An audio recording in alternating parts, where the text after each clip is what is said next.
첫 번째는 이 JTBC 단독 보도 저는 이것도 굉장히 중요한 보도라고 생각을 하는데 2022년 9월 23일에 검찰에서 도이치모터스 주가 조작 고발인 조사를 시작하는 그 시점부터 해서 한 일주일간 10월 20일까지 한 달치를 입수를 해보니까 그중에서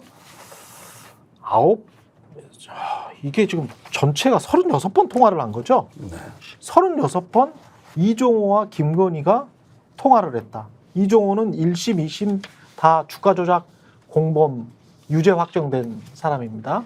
그리고 김기현 변호사가 폭로했던 그 카톡 대화에 3부 처리하고 3부 보고 그 사람이 이종호인데 이종호랑 김건희랑 근데 이종호는 뭐 한참 전에 통화한 기억이 없다라고 거짓말을 했어요. 36번에는 예. 전화 문자가 같이 들어가고 전화 문자. 그다음에 전화를 했는데 뭐 안 받은 것까지 들어간다라고 하는데 그렇군요. 상식적으로 전화를 했는데 안 받았는데 계속 전화하진 않았을 거 아닙니까? 예. 그러니까는 어떤 형식으로든 연락이 됐다라고 우리는 추정할 수 있는 기록이 나온 것이고 그렇죠. 이종호 씨는 여기에 대해서 이전에는 지금 말씀하신 대로 김건희 여사 옛날에나 통화했고 뭐 이 이후에는 거의 이 전화번호도 모르고 그랬다 이렇게 해명을 했는데 그러한 해명이 다 깨지는 이런 보도가 나온 거고 이 보도 이후에 다른 언론에다가 경향신문이라든가 이런 데다가 지금 설명을 해놓은 게 있어요. 근데 설명이 잘 납득이 안 되는 설명인데 뭐라고 설명합니까? 내가 직접 통화하지 않았다라고 지금 주장을 합니다. 쉽게 얘기하면은 직원이 통화한 거다 이런 식으로 얘기를 하고 나는 그래서 그 통화 사실을 몰랐다. 김건희 여사가 나에게 전화를 했다는 것을 몰랐다. 그러니까 요즘에는 자기와 관련된 일인데 자기가 몰랐다는 사람들이 굉장히 많아요. 아무튼 예. 그런 식으로 지금 설명하고 있지만 납득이 되지 않는다. 말이 안 되는데. 근데 이제 이거 자체가 이제 김건희의 주가 조작과 관련해서 중요한 단서를 제공할 수 있는 거죠. 일단 본질적인 내용은. 그죠?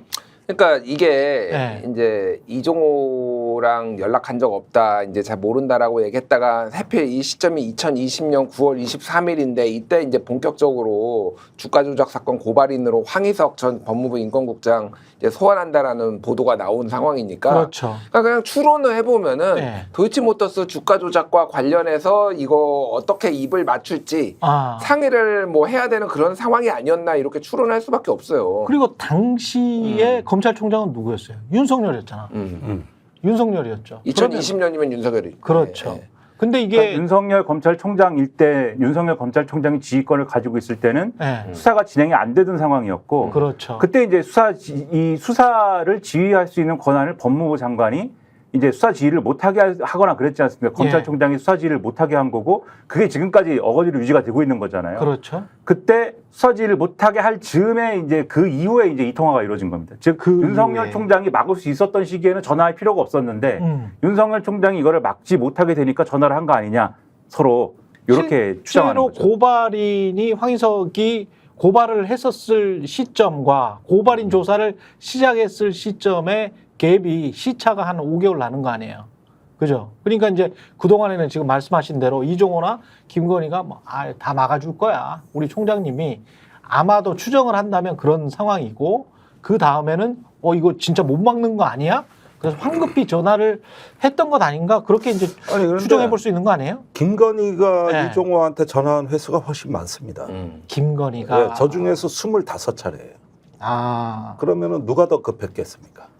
김건희가 사실 더 급하죠. 더 검찰총장 급했던 부인이 더 급하지. 그러니까 이거는 이종호 씨에 대해서 이종호 씨가 이거 사법 처리가 심각하게 됐으니 좀 막아주세요 하는 게 이종호가 전화하는 동기라면 김건희가 이종호 씨한테 전화하는 동기는 뭐냐 하면은 진술을 그렇지. 똑바로 해라. 너 조사받을 때 어떻게 이야기해라? 그렇지.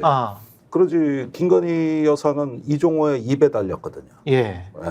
그러니까 거의 70%가 지금 김건희 여사가 전화한 거예요. 그러네. 거의 3분의 2입니다. 3분의 2. 그러면은 누가 더 급했겠습니까? 이 정황을 보면은 이게 뭐 통화건 문자건 간에 25차례 김건희 씨가 여사가 연락을 했고 한 것은 이종호 씨가 주범이 대감으로 고발이 당했으니 문제는 자기는 꼬리 자르듯이 좀 처리를 해줘야 되는 거 그렇죠. 아닙니까? 그다음에 이제 본인은 저기 주가 조작에 대해서 몰랐다 이렇게 해야 되는 거고. 그렇죠. 그런데 이종호 씨는 검찰 조사에서 또 저기 권오수 회장으로부터 김건희가 계속 궁금해한다. 이런 어떤 진술도 했거든요. 그러니까 몸이 다른 건 김건희 여사예요. 이때는 대선 후보 아직 나오기 전이고, 검찰총장. 예, 검찰총장 때고. 그러면 윤석열 입장에서 봤을 때는 이종호, 김건희, 그리고 만약에 윤석열 검찰총장한테까지 이게 그 귀에 들어갔다면, 그러면 그 높은 직위에서 수사 방해 이런 쪽으로도 이야기가 될 수 있는 거 아니에요? 아니 그러니까 이 루트는 예. 김 여사가 이종호 씨한테 전화를 해서 사태가 어떻게 돌아가는지를 파악하고 예, 김 여사가 윤석열 총장한테 얘기할 수는 있겠죠. 그러니까. 그러니까 여기서도 이 저기 사법의 판을 짜는 건 여전히 김 여사였다는 거죠. 근데 이게 최근 상황과 관련돼서 또 시사하는 부분이 있는 것 그렇지. 같아요. 제가 볼 때는. 예, 예. 왜냐하면 최근 상황이 어쨌든 도이치모터스 주가 조작 사건 2심 판결 나오고 나서 김건희 여사한테 뭐 방조 혐의가 적용이 되는 거냐 아니냐 뭐 이거를 논하고 있지 않습니까? 그렇죠. 근데 김건희 여사 쪽 방어 논리가 어쨌든 방조 혐의가 적용이 되려면은 이거를 인식을 했어야 되는데 이게 주가 조작이라는 상황이라는 것을 인식을 했어야 되는데 우리는 몰랐다 이거잖아요 지금. 예. 결국은 그거잖아요. 근데 원래 공범으로 묶이려면은 인식을 하는 걸 넘어서서 뭔가 이제 구체적인 행위를 통해서 같이 했어야 공범인 것인데 그렇죠. 지금 같이 하지는 않았지만 인식을 했다면 방조 정도는 되는 거야. 지금 이 상황인데 그렇죠. 지금 이게 지금 보도가 됐다라고 하면은 이게 그 당시에 어쨌든 이종호 씨하고 통화를 하려면 할 수 있었던 거 아닙니까?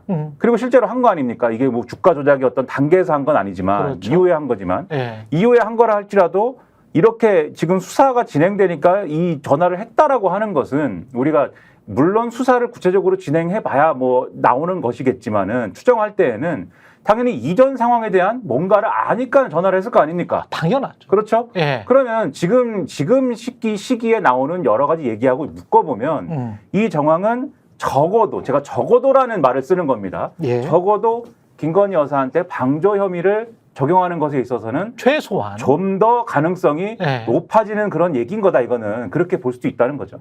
떳떳했다면 전화할 필요도 없는 거지. 그렇죠. 예. 내가 주가 조작 안 했는데 왜 전화를 해?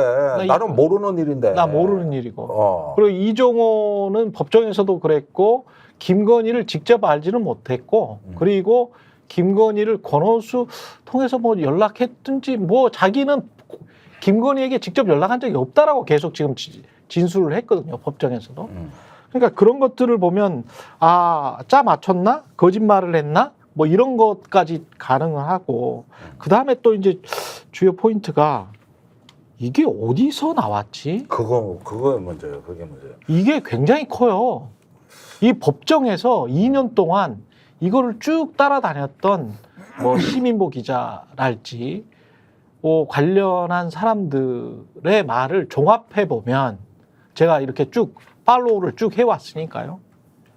이거는 없었거든요. 법정에서 이게 없었어요. 그러면 검찰이 깐 법원 기록은 아니야.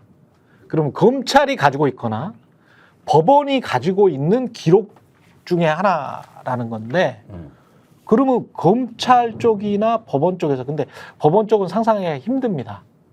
우리나라 시스템상 그리고 제가 이제까지 취재 경험상 법원 쪽에서 이게 판사 쪽에서 흘러나왔다. 이건 거의 불가능한 거고 검찰 쪽에서 흘러나왔을 가능성이 높거든요. 법정에서도 안 깐 수사 기록이 통화 기록으로 이건 수사 기록이잖아요. 2020년 9월에 통화 기록이 나온 거야. JTBC 단독 보도로. JTBC는 어딘가로부터 지금 취득한 거거든요. 이거는 검찰이 윤석열을 버리고 있는 신호인가?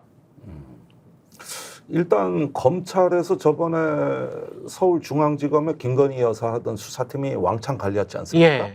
3명이 뭐 좌천성 승진까지 했던 거 아닙니까? 외국 유학 가고. 그렇죠. 일단은 그 사람들 먼저 한번 살펴볼 필요가 있겠고요.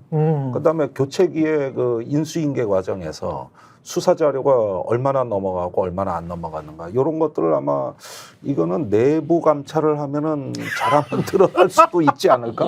내부 감찰을 하면. 예. 예. 그런데 이렇게 JTBC에서 또 까서 이걸 특정 보도한 시점이 중요한데 그렇죠. 2심 판결 끝나고 얼마 지나지 않아서 이 특정 보도가 나왔다는 것도 이것도 의미심장하지 그렇죠. 않습니까? 예. 한창 김건희 여사에 대한 재평가가 이루어진 시점이에요. 거기에 딱 이거 드세요 하고 밥상으로 며느리가 시아버지 밥상 차려줘도 이쁘게 준 거 아니야? 그렇죠. 그러니까 예. 이거는 제가 보기엔 레임덕의 시작이에요. 이제 레임덕의 그렇죠. 시작이라고 봐야 돼요. 원래 레임덕이 본격화될 때 정보가 많이 새는 것부터 시작되니까. 저희가 얘기할 때 오셔가지고 라이브로 관전하시기 바랍니다. 반드시 주변 사람들 데리고 오시기 바랍니다. 구독, 좋아요, 알림 설정 해주시기 바랍니다. 좀 살려주십시오, 저 좀.